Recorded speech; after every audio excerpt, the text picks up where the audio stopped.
ሁላችንም የምናውቀው ኤፌሶን ምዕራፍ 2 ከቁጥር 5 እስከ 9 ድረስ ያለው ማለት ነው። ምንድነው የሚለው? በጸጋ ድናችኋልና። ከየትኛው ፍርድ ነው አሁንም የዳን ነው? ከዚሁ ከገሃነሙ ፍርድ በጸጋ ድናችኋልና ይላል። ያው ጸጋው በእምነት አድኗችኋል፣ ይህም የእግዚአብሔር ስጦታ ነው እንጂ እናንተ አይደለም፣ ማንም እንዳይመካ ከስራ አይደለም የሚለው ማለት ነው። አድኗችኋል የሚለው አሁንም የሚካተተው ከዚሁ ከገሃነሙ ፍርድ መዳንን ነው ማለት ነው።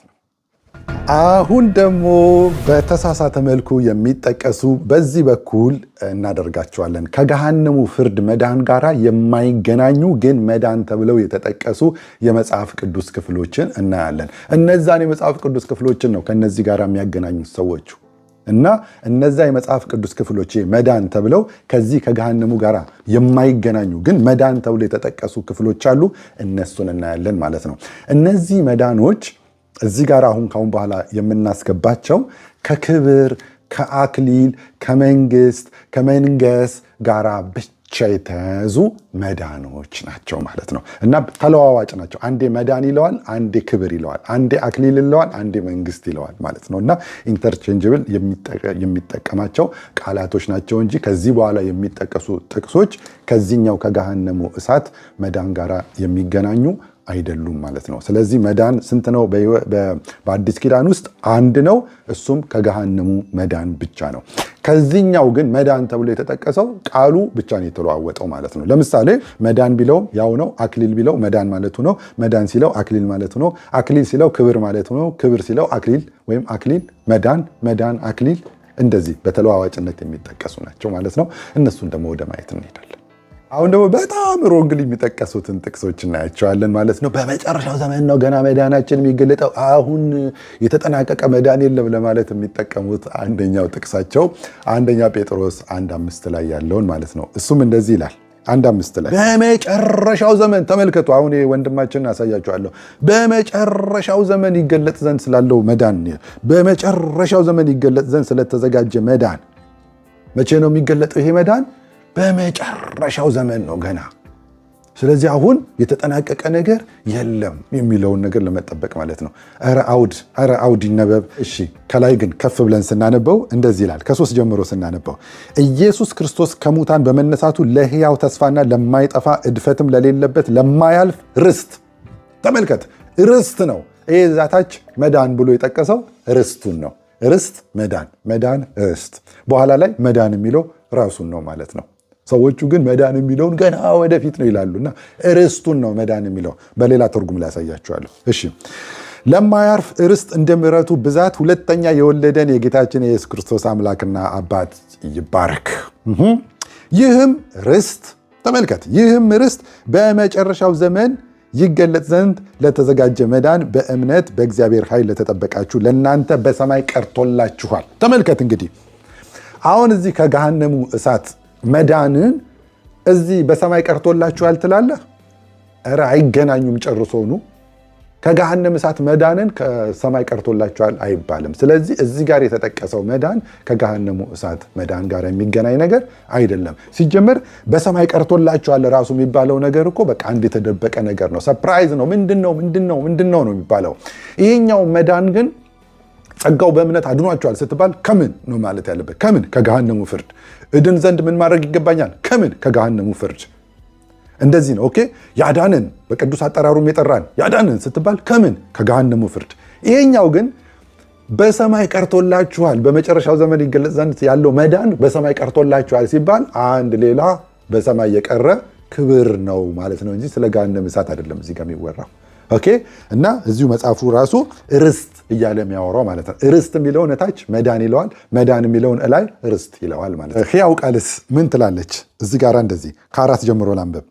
በዚህ ጊዜ ያልፋል፣ በዚህ ጊዜ ይቀራል የማይባል ነውር ነቀፋ የማይገኝበት ዋጋው በወርቅ በብር ሊተመን የማይችል የዘላለም ሕይወት የዘላለም ሕይወት ለእናንተ በሰማይ ተዘጋጅቶ ይቆያቸዋል። የዘላለም ምን ሕይወት ትለውና እዚህ ጋር ቅድም መዳን የሚለውን እሷ ግን እንዴት ነው የምትለው? እርሱን በማመናችሁ በመጨረሻ ዘመን ሊገለጥ የተዘጋጀውን መንግስት። ያችሁ መዳን የሚለውን መንግስት። አያችሁ ቅድም ኢንተርቼንጅብሊ ነው የሚለዋወጡት፣ በተለዋዋጭነት ነው ይሄኛው መዳን የሚጠራው ወይም ደግሞ የምንጠቀምበት አላላችሁ? በቃ ይሄ ነው። አንዴ መዳን፣ አንዴ ርስት፣ አንዴ መንግስት። ሕያው ቃል ደግሞ መንግስት ነው። በመጨረሻው ዘመን ሊገለጥ የተዘጋጀውን መንግስት መዳን የሚለውን እኮ ነው መንግስት የምትለው ራይት። በይፋ እስክትወርሱ ድረስ በመለኮት ኃይሉ ከማናቸውም ክፉ ነገር ይጠብቃችኋል። ዋው! በሰማይ የተዘጋጀውን ይህንን መንግስት ኦኬ፣ በምድር ላይ ጌታችን ኢየሱስ ክርስቶስ ሲመጣ የሚሰጠንን መንግስት ማለት ነው። በይፋ እስከምትወርሱ ድረስ በመለኮታዊ ኃይል ከማናቸውም ክፉ ነገር ተጠብቀናል ማለት ነው። እና እዚህ ጋር መጨረሻው ዘመን ይገለጥ ዘንድ ስላለው ገና ወደፊት ሲያደርጉባችሁ እሱ ወደፊቱ እኮ እንትኑ ነው፣ ክብሩ ነው፣ መንግስት ነው፣ ኦኬ፣ ርስት ነው እንጂ ከገሃነም እሳት የመዳኑን መዳን አይደለም ማለት ነው። በቃ መጽሐፍ ቅዱስ ላይ ለቅዱሳኖች መዳን አንድ ነው፣ እሱም ከገሃነሙ ፍርድ መዳን ነው። ሌሎቹ መዳን ተብሎ የተጠቀሱት አክሊል፣ መንግስት፣ ክብር፣ ርስት እየተባሉ ነው እንግዲህ የሚጠቀሱት ማለት ነው። ሌሎቹንም እናያለን።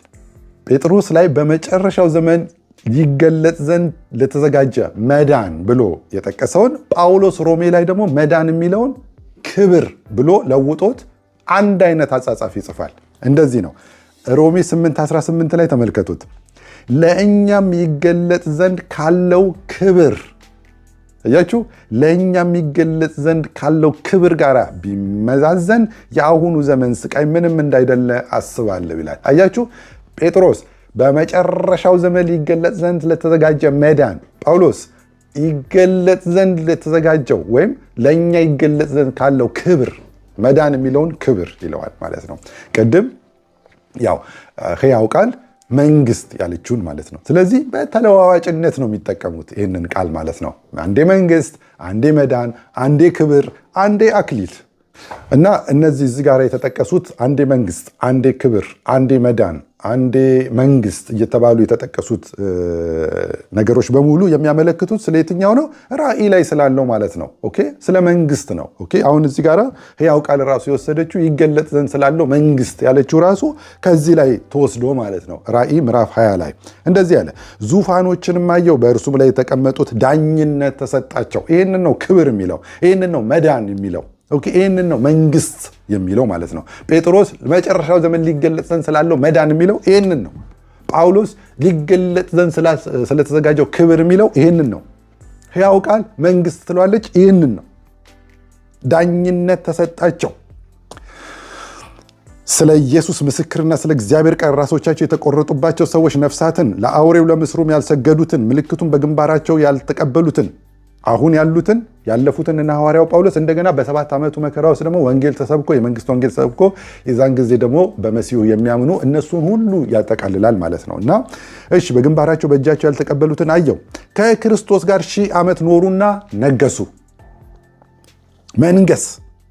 የቀሩት ሙታን ግን ይህ 1000 ዓመት እስኪፈጸም ድረስ በሕይወት አልኖሩም። ይህ የፊተኛው ትንሣኤ ነው። በዚህኛው ትንሣኤ ያልተነሱ ናቸው፣ በሁለተኛው የሙታን ትንሣኤ የሚነሱት ማለት ነው። እና ይህንን አማኞች አይመለከታቸውም። ሁለተኛው ትንሣኤ ማለት ነው። ይሄ ለሙታን ብቻ የተዘጋጀ ትንሣኤ ነው፣ ለፍርድ ነው እሱ።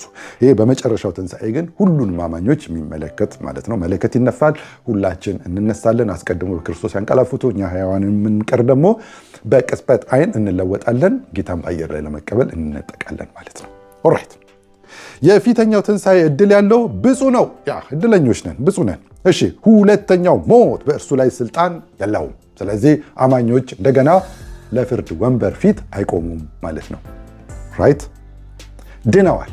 እየዳኑም አይደለም፣ ወደፊትም አይድኑም። አንድ ጊዜ ድነዋል በቃ። ቢኮዝ ሁለተኛው ሞት በእነሱ ላይ ስልጣን የለውም። ለዚህ ነው ድነዋል የሚባለው። ኦራይት፣ ዳሩ ግን የእግዚአብሔርና የክርስቶስ ካህናት ይሆናሉ፣ ከእሱ ጋር ይህን 1000 ዓመት ይነግሳሉ። ይሄኛው መዳን ማለት መንገስ፣ ክብር፣ አክሊል ማለት ነው።